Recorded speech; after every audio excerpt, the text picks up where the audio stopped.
Hello everyone, welcome to Highways and Hilltops with Charlie and Jodi. Today we're starting episode 10, going down Oregon's Pacific Coast Highway. And oh my gosh, episode 10. Can you believe we've made it all the way to episode 10? Already? I know, that's so crazy. All right, well, we're excited to jump into today's episode going down the beautiful Pacific Coast Highway in Oregon. But don't forget, go check out episode 9. It was our second day in Olympic National Park. We went to Hurricane Ridge and Sourdough Falls and saw some beautiful, beautiful scenery. Olympic National Park is amazing.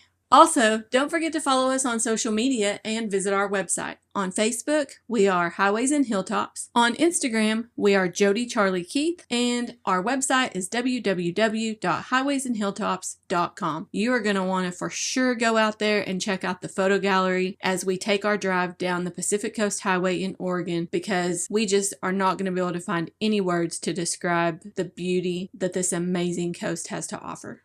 You know, the other day I was on my way to the RV shop and I was thinking, what is it about this RV life that we love so much? And what is it about the national parks and things like that? And I noticed that in our podcast, we say how beautiful things are all the time, right? You're looking for words to describe it. So I met a lady at the RV shop, and on the wall, she had pictures of these very places we're fixing to talk about. And I told her, I said, I've been there. I recognize these places. And man, she just went crazy about how beautiful they were. As a matter of fact, this Pacific Coast Highway, she goes there every year, same places. So I was intrigued. So I got to talking to her about why the same places every year. And anyway, she just went on, and she had trouble explaining it too. So she finally came up with a saying. She said, it's like you can see the hand of God in these places. And so I thought that was a beautiful way to describe it. So it's nice to see that everybody else loves them just as much as we do. So hand of God, it's almost like there's so much destruction and so much beauty in the same thing. And so anyway, I thought that was a wonderful way to describe this next leg on our trip. Yeah, for sure. I think that is very, very beautiful. And I've heard you mention that beautiful destruction before. And it's like being able to hold something so terrible and something so beautiful at the same time. And that's really deep, babe. But yeah, you can definitely see that in these places. You can tell something happened. These huge, boulders and mountains and all those kinds of things. But then yet it's so pretty at the same time. So yeah, for sure. So whenever we started planning this trip, and I saw that we were going to be on Pacific Coast Highway in Oregon, as we left out of Washington, I was so excited because I've heard you say many times in our marriage that you wanted to drive Pacific Coast Highway before. Now, I'm not sure that when you envisioned it, you saw it in a van. No, actually, you see this in movies, it's really pretty, and most people are driving convertibles or Corvettes and things like that. So that's what I had in mind. But no, it's still just as beautiful this way. But yeah, I think we definitely need to go back and drive the Pacific Coast Highway again, maybe in a rental Corvette or something one of these days. It really is so beautiful and amazing. And as fun as it was in the van, zipping around those curves in a sports car does sound like a whole lot of fun. Yeah, it does. Yeah. Okay, so I think whenever I thought about the Pacific Coast Highway, it wasn't really Oregon that came to mind. I mean, I think we know it better as a California highway. So when we were talking about driving through Oregon, I just thought this was going to be a pass-through from Washington to our next destination in California. But I was so surprised at how beautiful Oregon is. Yeah, I think Oregon for me, you see this in Westerns and you talk about the Oregon Trail and things like that. So I had a totally different view. When I thought of the Pacific Coast Highway, I did think more California, but it is beautiful. It's funny when you leave Olympic and, I'd mentioned that you drive a couple hours and you're still in these heavy, heavy old growth forests. But what I didn't realize is just how far it is from Olympic all the way down to the Pacific Coast Highway where we are now, going in through Oregon. It just feels like you're still in a national forest all that way. And I never dreamed it was that big. Yeah, for sure. So we mentioned at the end of episode 9 that we were gearing up for a big drive day. So that's what day 1 was. We got up early and got around. It was the most beautiful morning when we got up in Washington State to leave the Olympic Peninsula Port Angeles KOA. It was the first morning that we were up without a thick marine layer fog over everything, and I could actually see the mountain view from the KOA parking lot. So when I took Scout out for a potty, I was like, oh my gosh, I have to take a picture of that. Yeah, I made for some beautiful pictures that morning. It is so gorgeous. So when you jump out on the episode 10 photo gallery, the first thing that you're going to see is a beautiful blue clear sky, snow-capped mountains, a small little layer of fog in there, and then beautiful green trees. And that was literally taken from the KOA. It was such a beautiful place to be for a couple of days. And then we hit the road. We took off down Washington Highway 101, and then we came to this fork in the road. And we could have stayed on Highway 101, but if we would have kind of had to drive back up and around, which kind of felt like backtracking. And the mapping app that we were using had told us to go down Highway 4 toward Astoria. So that was the route that we chose to take. It wasn't a big detour off of Highway 101. It was just a way to get back around to meet up with Highway 101 at the Astoria-Megler Bridge and then go on into Oregon from there and drive down Highway 101 in Oregon, which is the Pacific Coast Highway. So kind of one of those little things. I did take a picture of the road sign, so it'll be out in the photo gallery. You can see where we had a big decision to make. Oh, it made my heart hurt a little bit because I was like, I don't want to get off of Highway 101. But when I looked at the mapping app, I was like, okay, this is a good compromise because we already had a really long drive ahead of us that day. Yeah, and that road to Astoria was really pretty too, so we didn't miss anything. And there's miles and miles of that coastline later, so. There were such beautiful purple wildflowers growing up in this area, all in that Washington area and in Oregon. And I'm telling you, I had fought with my camera for days trying to get a great picture of these. While we were in Washington, and I finally got one, and I don't know what they're called. I think I read Lady Glove is what came up on my Google image thing earlier, but don't hold me to that. They are really, really pretty. So we took off down Highway 4, and then we met back up with Highway 101 at this Astoria-Megler Bridge. And guys, if you have not seen this bridge, if you don't know what I'm talking about when I say the Astoria-Megler Bridge, you have got to go look at these pictures. This bridge is crazy. The only crazier bridge that I've crossed is the one over Lake Pontchartrain. And it's just so very, very, very, very long. But this one is just so cool. And it's kind of got some cool history. Yeah, so it's a massive steel truss bridge. It's built in 1966. Replaced a ferry that transported people across the Columbia River. It's the longest continuous truss bridge in North America. It's pretty neat. About 4 miles long. And at high tide, it has 197 feet of clearance underneath. That's pretty neat. There's lots of good pictures and videos on the website here. It's really something to see. That the Columbia River is beautiful. Mm-hmm. And I think we had crossed this previous. We did. And we said the same thing. It was a little bit different bridge, and the water looked a bit different. The scenery looked different, but you can tell it's the Columbia River because it's a really big river. Yeah, and you know, I don't think I realized until I started looking up the facts about this bridge that the Columbia River actually meets up with the Pacific Ocean. And that happens just 14 miles from this bridge. So that's why it is susceptible to the tide change. At high tide, you have 197 feet of clearance. At low tide, obviously, you're going to have a bit more. And that's in the middle section of this truss bridge, which is higher. So it says between the middle piers is where you're going to find that clearance. And it's needed because if you look out on the website, I did grab a picture of a bulk carrier ship that was down below. And those ships are huge. This is really, really, really zoomed in with my cell phone from the van atop the bridge. So this ship is still big even from that distance. Yeah, lots of cargo coming in and out of there. A whole lot. I've got a few different views of the bridge. I thought it looked so cool as we were approaching it, and there's a video out there. So if you've never driven across the Astoria-Megler Bridge, you need to go watch that video. It is a 2-lane highway, of course, built in 1966. You know, it would have been back then. And it's cool that this is the bridge that connects Washington and Oregon over that Columbia River. So be sure and go look at that. Watch that video all the way to the end, and I pan it over to the side, and you can see Astoria, like the town, down below the bridge. and it looks so tiny. It's just wild how high up in the air we were. So I don't remember that much about this. Maybe you can remind me, what was the deal with the Astoria Monument? So that Astoria Monument, if you remember when we got off the bridge, I think we turned the wrong way.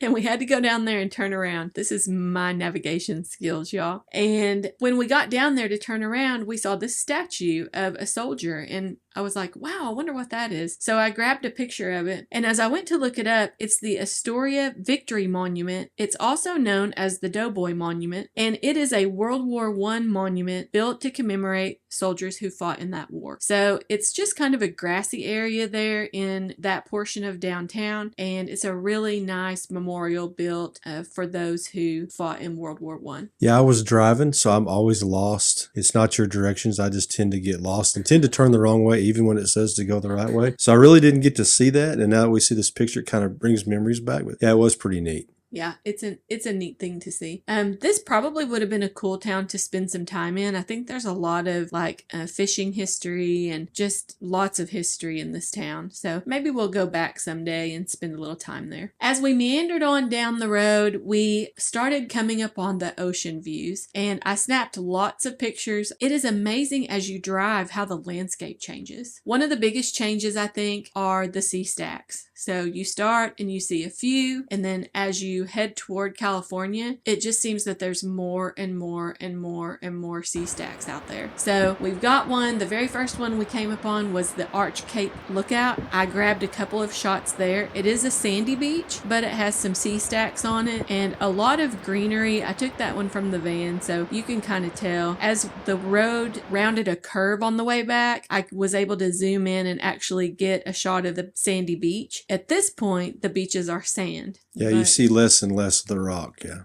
Yeah, but in a little bit, it's going to change back because remember when we were in Washington, they were rocky. They were pebble beaches, so more like a really fine cobblestone. Now we're back to real sand.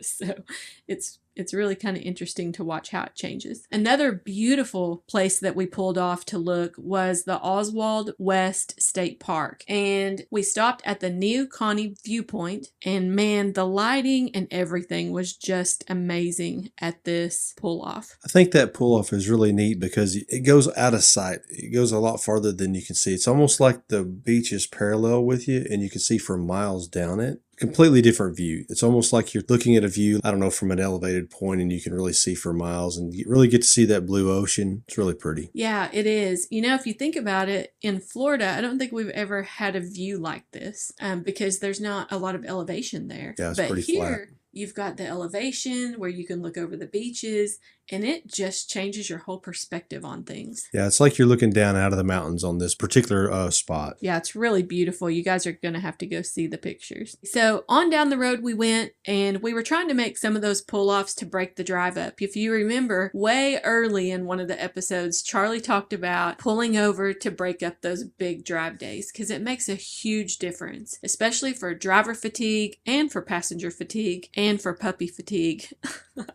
Yeah, you can definitely get stiff and sore, so I look for something all the time to pull off and go do. So yeah, and these scenic highways are a really great way to do that because there seem to be a lot of pull-offs, especially on the Pacific Coast Highway through Oregon. So we're driving along and we were starting to feel a little road foundered, I think, by this point because we've been in the van, I don't know, maybe 6 hours already. And we come up on a brand name that we recognize. Yep, Tillamook. Tillamook, the cheese sticks and the meat sticks. And we were like, oh, Tillamook. We know that. Oh my gosh. So we drove by the Tillamook factory and we thought that was kind of cool to get to see that. So I snapped a picture of it. Little did we know the coolest thing about Tillamook was down the road just a bit right off the highway. Yeah, this has got me now researching for these places. Every time we're going to go on vacation, I want to know where they're at. So Tillamook has an air museum. And one of the neat things about this air museum is it's got this long bay. It's actually got two of them, but they're aircraft bays. And at Tillamook, they basically built the blimps.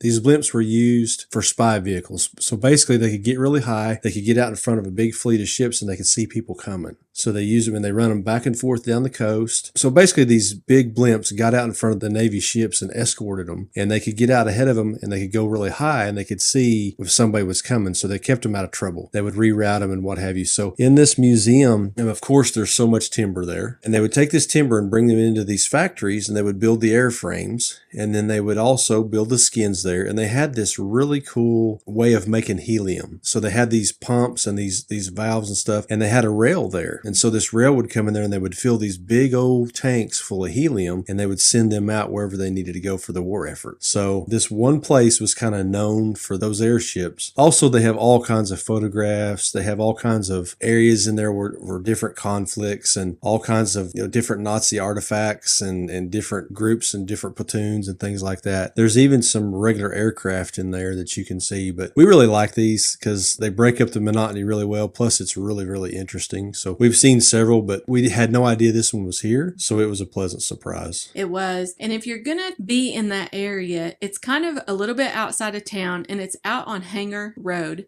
And so you can look that up. You can look up the Tillamook Air Museum. It is so worth the stop. Here's some cool facts about it. They actually built 17 wooden hangars, they being the Navy, built 17 wooden hangars to house these K-class airships, or what we know as blimps. 2 of these hangars ended up being in Tillamook. The funny thing is, they built Hangar B first, and then they hurried to build Hangar A because World War II had started. So they hurried it, they got it up in a pretty short amount of time. All of that information is out on the Tillamook Air Museum website, and it's really cool to read. So Hangar B was built in 1942 at the Naval Air Station in Tillamook, and that is the station that served the Oregon, Washington, California coastal area. So as Charlie mentioned, those K-ships or blimps, they patrolled those coastal regions, they acted as escorts, they looked for submarines that could be seen from those high altitudes. And in 1992, Hangar A was destroyed in a fire. But there's some interesting information about the size of these things. So each K-ship or blimp was 252 feet long, 80 feet wide in diameter, and filled with 425,000 cubic feet of helium. That's pretty crazy. Those things were huge. The Naval Air Station at Tillamook was decommissioned in 1948, and Hangar B is now one of the coolest museums that we've ever stepped foot in.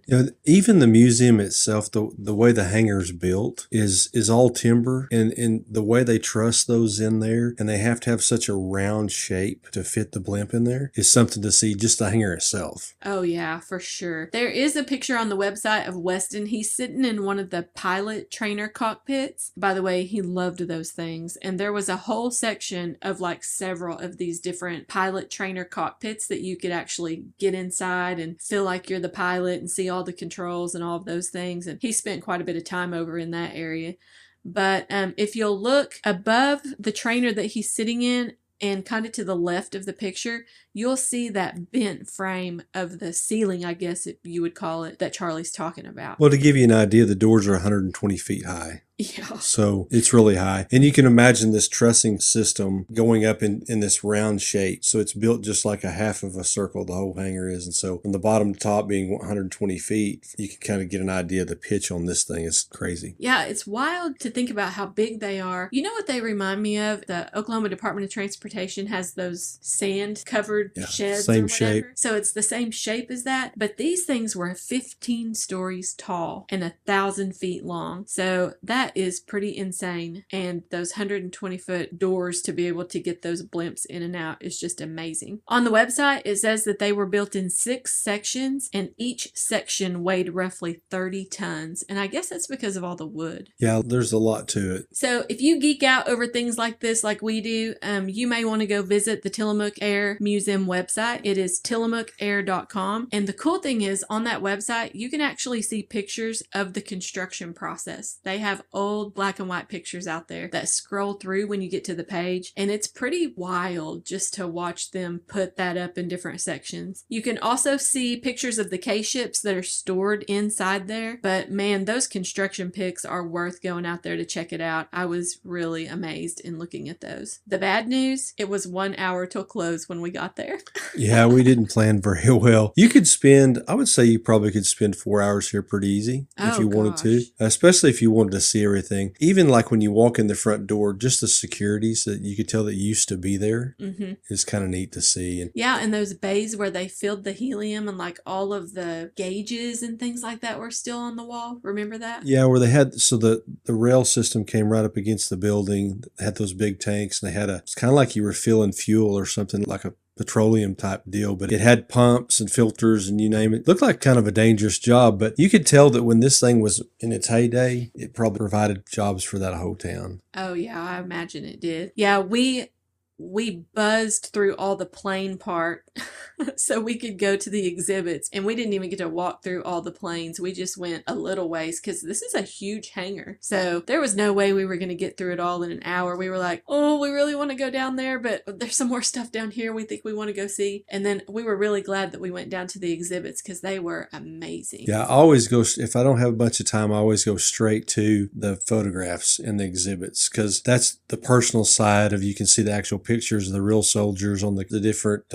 K-ships, seeing those, how they're put together, and seeing people actually use them in pictures out when they're on the coast. It was really cool. Yeah, it was. So Tillamook Air Museum, we give it 2 thumbs up. If you're going to be in the Tillamook area, make plans to stop and make plans to stay there for a little while, because this would have been a great stop if we had actually known about it. Instead, we were driving and we're like, Air Museum, we should get out. Yeah, you can't miss it. The whole building says Air Museum down the length of it. So it does, and I've got a picture of it. It'll be out in the photo gallery on the website, so be sure and go check that out. Okay, so after we stretched our legs at Tillamook, we got Traveling Scout out for a little while so he could go potty and stretch his legs and be a little bit happier because we had been in the van for a pretty long time today. We made our way on down to Lincoln City, Oregon, and this would be our KOA for the night. This campground was really cool. It was out in the country, but town was only like 10 minutes away. And when I'm talking about country, I mean like Sitka spruce country.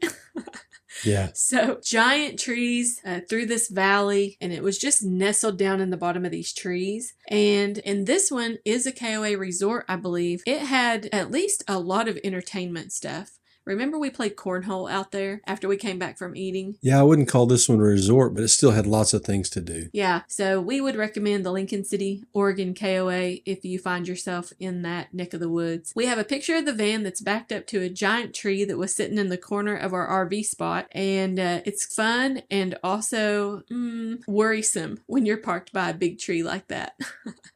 Because on your RV, you kind of try to avoid big tree limbs and things like that. Sure. Typically when we go to these places, the first thing we want to be able to tell everybody, is it clean? Is it safe? Are the spots level? Did we have any issues? And this is definitely a nice, clean place. No issues. We felt comfortable. We felt safe. Yeah, for sure. I will mention that it's in a tsunami evacuation zone. So if you're from Middle America like we are, every time I pass those signs, something inside of me just kind of went, ugh, tsunami evacuation zone.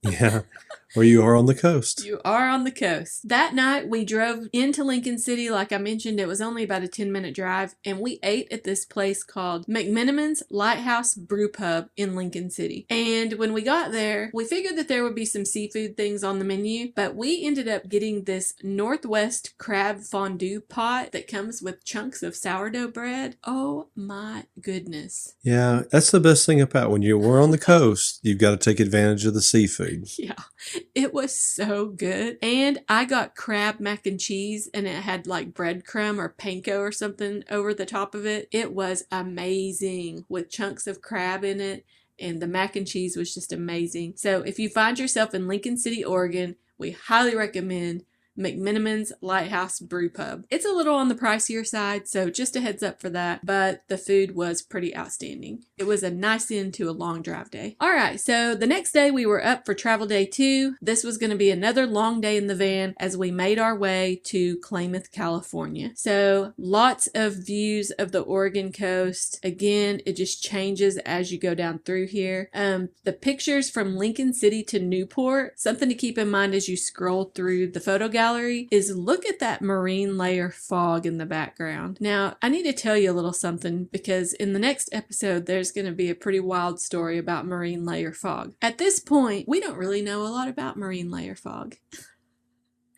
But we're going to learn a hard lesson. Yeah, you didn't even really recognize it. Even in this picture, if you don't know what you're looking for, you're not going to recognize it. But basically, it just means it's a wall, and yes. it's different.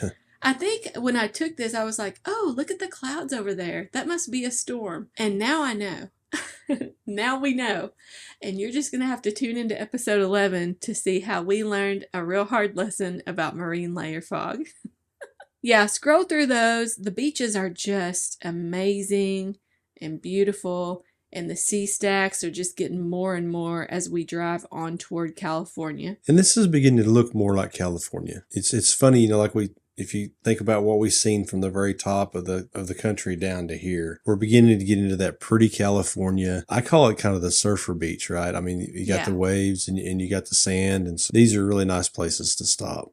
Yeah, for sure. The road takes a turn inland and you're just driving down through there and all of a sudden, giant sand dunes. Yeah, out of nowhere. I have no idea why. I was like, what is happening over there? And it's just giant sand dunes, like acres and acres of sand. I have no idea why it's there. But it's pretty cool. There's even green trees sticking up, like somebody just dumped a gigantic bucket of sand on top of some greenery that was already sitting there. It's the weirdest thing. And that was near North Bend, Oregon. The next pictures you'll see are Port Orford. And this is where Traveling Scout was ready to get out and take a potty break. So I've got a picture of him. And if you'll look in the background, you can see how the beaches changed again. Because remember, we were just talking about sandy surfer beaches. And now we're back to big rocks, big boulders in the surf near the shore, and you can see them back behind Scout. Also, you can tell that we're elevated, so he's kind of walking up a real rocky hill toward me in this picture. And just look at the water behind him off that cliff, and you can see all the rocks that are there. Port Orford is very rocky. Lots of sea stacks out there. This looks like it was probably high tide, and you can also see the marine layer fog creeping in the background if you look real close. Okay, as we were moving on down the road, when we got a little bit closer to evening time, the fog began to settle. And when you get to a picture of Gold Beach, you'll see it. It's really kind of making it onto the shore and getting closer to where we were driving. And then I think we drove out of it again. And we ended up at Brookings, Oregon. So this was Weston's request. He wanted to stop in Brookings because there's a place called Natural Bridges. And it's got a short little trail. It wasn't that long, was it? No, it was a short trail. It was a little bit steep, but it was really cool. It takes you down a walkway with a guardrail all the way down to it. And then when you get to the observation deck, you'll see the natural bridge. And then there's a little hike. If you want to take it, you can go down to the bridge, cross it, and come right back. It's really pretty, and this is a place a lot of people stop. Yes, it is definitely worth the stop. And I think we saw some people out there walking on the natural bridge. We didn't walk all the way down there. It was high tide, so the water was actually running under the arch. I think that you can get there in times where the water's not up quite that high, but we just happened to be there at high tide, and so the water was up. But it's definitely a place that's really cool to stop, and you can walk down that trail just a little bit, and your views are really great of the natural bridge. After we left Brookings, we were getting hungry because we had been on the road for quite a while. We meandered into Harbor, Oregon, and we found this place called Cazadores, and it had to be good, right? Because so a little backstory behind Cazadores. It's the name of all the Mexican restaurants around where we live, and so there's some form of Cazadores on every corner. So yeah, and back in our hometown, it was our favorite restaurant in our hometown. So we were like, you can't go wrong eating Mexican food at Cazadores, and actually, it was pretty good. Yeah, it wasn't bad. I mean, for for Oregon. Yeah. Remember, we're picky about our Tex-Mex. It wasn't Mexican covered food. with green chilies and all that stuff like we had to put up with in New Mexico, but it was good. That's true. On down there about 5:30 p.m., we finally made it to the California sign, and we were making our way to the Golden Bear RV Park in Klamath, California. I know, it's not a KOA, but here's the thing. That KOA near the Redwood National Forest books up so early, I didn't get a spot, and I was looking early for these spots, but it was already full by the time I checked it. So I had to go out and do a little searching to find another RV park that had pretty good ratings, and this one had good ratings, and honestly, it was a nice park. Well, the closer you are, they book up first. But it's not a big deal, especially like, we've talked on this whole trip, driving in around and seeing things. There's always so many things to see. A few miles is not a big deal. They definitely do. Anything that's really close to any kind of attraction books first. Yeah, it does. This park sits right on the Klamath River. There was a dock going down to the water, but there was also an algae warning posted when we were there. This was July 3rd. So the algae blooms were already in full force, and then it scared me about Scout. I didn't want him to get in it or try to lick it or anything like that. But we did walk down by the river and kind of look at that. And there was a beach not far from us, and we were wanting to go spend time on a beach because we hadn't done that. So we went to the beach near sunset to get some sunset pics, and you're going to have to jump out and look at those. The Wilson Creek Beach was really beautiful, and this is that surfer type surf that you're talking about. Yeah, this is a very popular spot as well. It is very popular. I did read on the California State Parks website that this is not a beach that's safe for swimming. It is a beach that's safe for hiking, but not for swimming. And the reasons that they give are because it has very rocky conditions. And if you go look at the pictures, you can see there are lots of rocks, lots of sea stacks out there. The surf is rough here most of the time, and you can see that because it's crashing against those rock structures. And I put a few videos out there for you too, so you can actually see that rough surf coming in and out. And apparently it's very, very cold water. I do remember getting sprayed by it, but I didn't put my feet in the water here. Yeah, you can tell just right out from the beach, I don't know, 100 yards, 200 yards, something like that. It kind of looks like there's a line of rock down through there, and the stacks are coming out of it and the different things. So I would imagine if you did get out there and you did get hit by a wave, you could get hurt pretty easy. Yeah, it is a gorgeous place to go watch the sunset, and the marine layer fog had let up enough that we were able to get some really cool sunset pics here. There was a little bit of driftwood, not the driftwood like we saw in Washington. There's a lot of picnicking on this beach. They were building fires and, kind of sitting around, and it's kind of a chill beach. Oh yeah, and this is where we saw some boondockers that were going to boondock, and I think there were some tent campers there too. And it was really cool when we were out there, like temperature-wise. Yeah, there were a whole bunch of people in the parking lot. Matter of fact, there were some other vans in the parking lot, and they were just kind of camping and hanging out for the evening and picnicking and cooking and different things like that. Oh yeah, this is where we talked to the people that were in the rental van. Yeah, we were having trouble with the van we were in, and I really didn't know how to fix it or even if it was right or wrong. So we kind of introduced ourselves to these folks, and they explained to us the way their van was acting, and so we figured it all out. That was one of those things with the batteries that took so long to figure out. Okay, well, before we wrap up, I thought we would do something fun to celebrate 10 episodes of Highways and Hilltops. What do you think? Sounds good. Let's do it. Okay, so what we're going to do is we're going to have a t-shirt giveaway. We thought that this would be a fun way to celebrate our 10th episode. And here's what you have to do. The first 5 people that email us at Jodi, that's Jodi, at highwaysandhilltops.com. In that email, you need to include your name, your address, and drop us a note as to why you're listening. Why'd you listen to episode 10? And don't forget to put your t-shirt size in there. Send that over, and then we're going to give the first 5 people that send us an email a t-shirt. Does that sound fun? Sounds great. All right. That'll be our way of saying thank you for helping us grow this podcast, and we hope that our community continues to grow because this is really, really fun rehashing all of these trips and taking you along on them, and hopefully you're having as much fun as we are. I promise the t-shirts are really, really cool, so you're going to be happy to get one. And that's going to do it for episode 10 of Highways and Hilltops. So any teasers for episode 11? Yeah, so you might be wondering why we ended up in Klamath, California, and I'll tell you,